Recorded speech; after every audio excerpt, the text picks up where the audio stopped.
Hey everyone, today we're taking a look at the SH Figuarts Mash Burnedead from Mashle. Mashle is such a great anime. Definitely go watch it. It's really silly, and Mash is just a funny character. I've been enjoying it a lot, so I wanted to pick up the figure.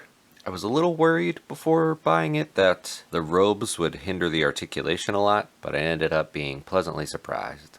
Here's a look at the package. It has this tan background with like a spell scroll sort of design on it. Big picture of Mash on the front here. This is Mashle on the bottom. Mash Burnedead along the side with some red accents. I think the other characters have different colored accents.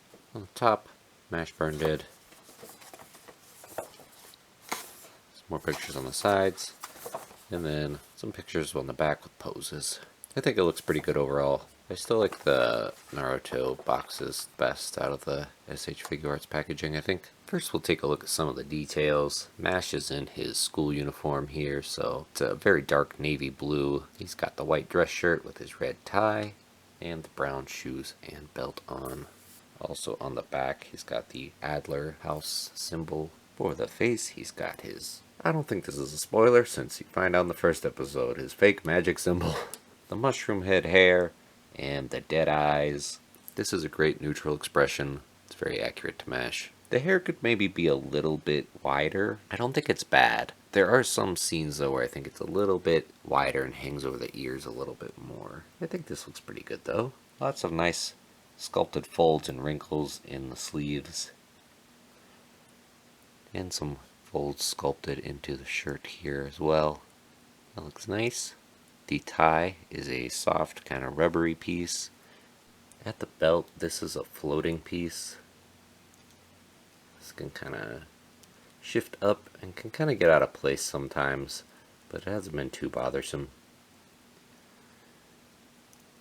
The bottom part of the robes here, this is also a soft pliable plastic, so it doesn't get in the way a ton. I thought this was going to be a bit annoying, but it's been alright so far.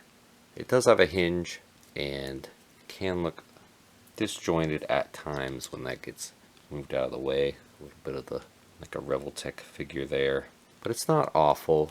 Down at the pants he's got the skinny jeans, then the dress shoes. The shoelaces are painted well on the shoes, and the bottom of the shoes are painted. With the hands there you can see the cuffs peeking out a little bit. Overall I think he looks good. He's a pretty lanky boy. I'll show in the comparisons, but his head's a bit smaller than some SH Figuarts and the limbs are thinner, so it really elongates the body. The plastic robes don't bother me too much. Ideally I think I would have preferred soft goods, but it's unclear if Bandai will be good at those or not, so we'll have to see when Makima comes out if they do any good there. These could have been worse though. I think it works pretty well for what it is. On to Articulation. This is a figure that I've been enjoying fiddling with while it's been on my desk just throughout the week. At the head, you can look up this much. The back of the hair does bump into the back of the neck, which limits it a little bit. Looking forward, you can look down this much, so you can touch the chin to the collar of the shirt. This is a double ball peg, so you do get side to side tilt. And you can look around any which way really. So pretty nice here, the nuance poses. At the shoulders, the arms go up pretty far, further than 90 degrees. There is a floating cap here, and then another joint so you can get a little bit more movement there, like a butterfly joint. So you can bring the arms forward quite a bit, and also back a bit. Full rotation there. There is a bicep swivel. Double jointed elbows that actually look pretty nice for how baggy the sleeves are.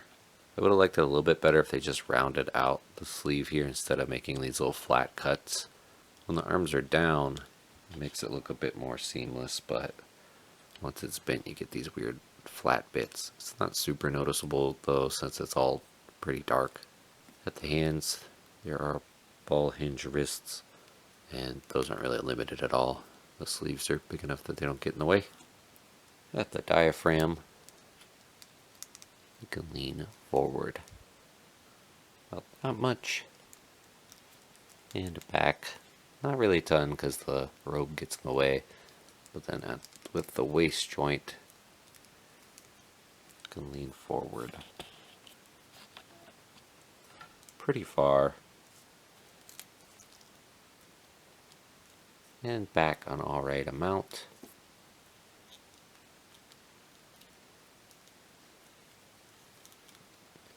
There, we can get him leaning back pretty far if I finagle with it a little bit. You have to make sure to tuck the shirt back under the chest though when you bring him back. Since it's kind of soft, it'll floop over that top part. For the robe, there are two ball hinges here, so you can hinge these up and kind of rotate those around any way you want. It does become a little bit disjointed at times. There's also swivel at the waist and at that diaphragm joint. At the hips, they go out all the way. So very good range there. Kicking forward, you can kick that much. Back just a little bit. There's a ball joint at the hip, so you can kind of scooch these in or out. If they're out, there's a little bit of a flat spot there. And there's also rotation. Double jointed knees that get really good range because he's got the skinny legs. And then at the ankles, it's a little bit tight in here because of the way the pants are sculpted to overhang the shoe a little bit. Plus it's kind of a small tight ankle. But there's a ball hinge here, so you can hinge forward. Not the most, just a little bit. Back, an alright amount. It does have a toe hinge. And that works pretty well. And then there is an ankle rocker, but the way it's positioned, you'd have to fiddle with it just a little bit. So here's an example of just how much range you can get with those hips and the ankles. Overall, I like the articulation on this figure. Maybe just a few limitations, but nothing that gets in the way of me enjoying it. With how much range these legs get, you can really get some fun poses going there. If you're not familiar with Mashle, Mash isn't really a wizard, even though he dresses like one. And we'll have a wand accessory you'll see in a moment. He punches. He's more of a physical, fighty boy.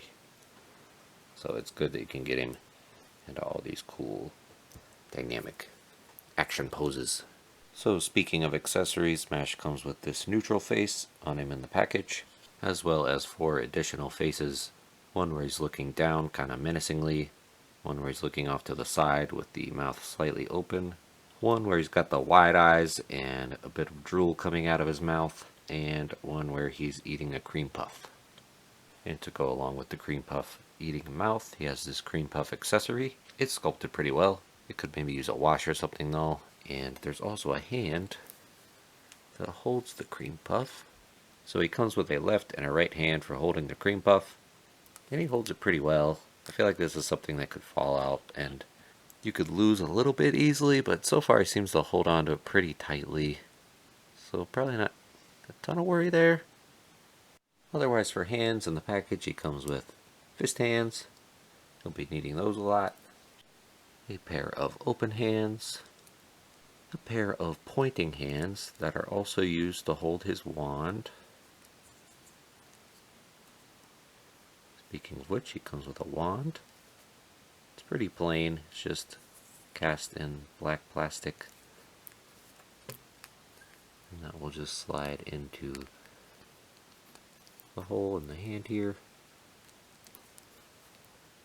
He holds that well. And finally, he comes with a pair of gripping hands, as well as a pair of dumbbells. So for him to hold these, you just pop them apart. One side will come off. That slides into the gripping hand, and then you can pop the other side back on. They're a little bit snug. I am a little bit worried that the silver paint will rub off. They do look nice though. Silver's painted on nicely and they have a glossy finish, and he holds them well. I think they're pretty good size.